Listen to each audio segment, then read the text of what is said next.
You're listening to World Update from the BBC in London with Rebecca Kesby. A major national inquiry into child sex abuse has opened in Australia, with the Prime Minister Julia Gillard warning Australians that they will be confronted with some very uncomfortable truths. Thousands of victims are expected to give evidence, and in a radio interview with the Australian Broadcasting Corporation, Ms Gillard insisted that the Royal Commission marks an important moral moment in the nation's history. When I established this Royal Commission, I understood that it was going to require our whole country to stare some very uncomfortable truths in the face. What I want to achieve out of the Royal Commission is twofold. For the survivors of child sexual abuse, I want this to be a moment of healing, for us to say to them as a nation, we hear you, you're valued and you're believed.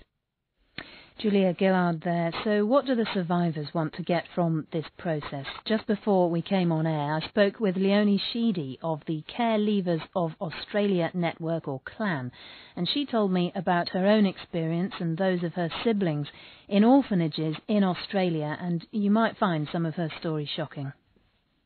We went to a total of 26 Victorian orphanages, and I'm the lucky Sheedy because I only went to one for 13 years, in at 3, out at 16, and if you listen to that language, it's prison language.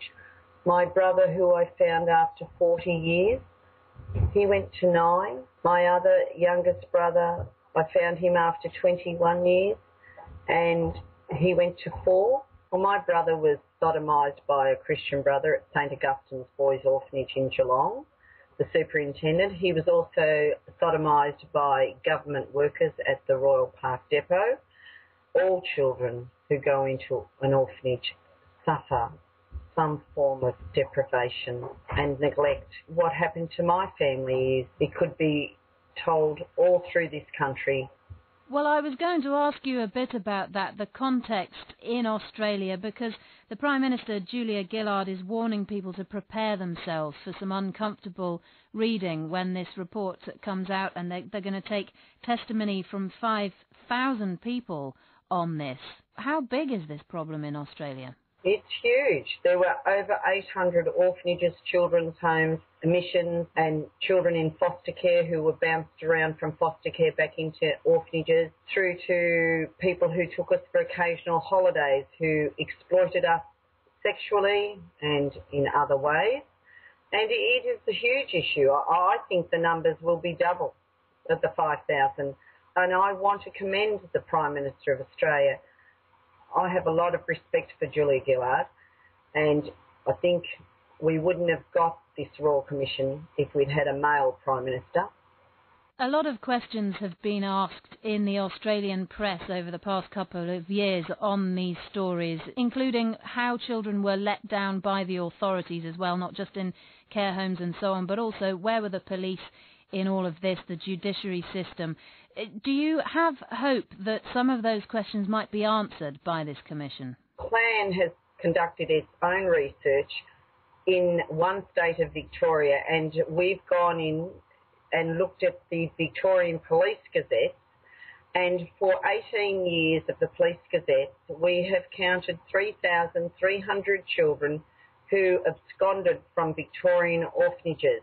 And children weren't running away from these places because they were having a hunky-dory time. They were running away from sexual use, from beatings, from floggings, from hidings, from neglect, from being told that no one would love them, their own parents wouldn't love them. We had our names changed. We were called by numbers.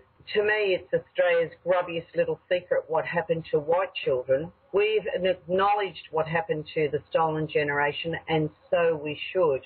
And we've even acknowledged what happened to the British and the Maltese child migrants. But Australians are totally ignorant of what happened to the 500,000 other Australians who were raised in these 800 orphanages, children's homes of this country. It's a very grim picture that you paint there, Leonie. What kind of lasting effect has this experience had on your life? How do you become a fully functioning member of society when you do not have your own needs met as a child, when you don't know where your mum and dad are, when you've separated from your brothers and sisters, when you don't even know what a mother is. You're reading books about mothers and fathers, and you think a mother is a reverent mother. You think the father is the priest that comes to say Mass on Sundays. How do you go on to love and nurture the next generation of children if you haven't had your own needs met? And we're struggling on the back foot because the governments of this country abandoned their duty of care to us. And after all, we were their children because they took over responsibility for us. The governments of Australia should be charged with neglect and abandonment.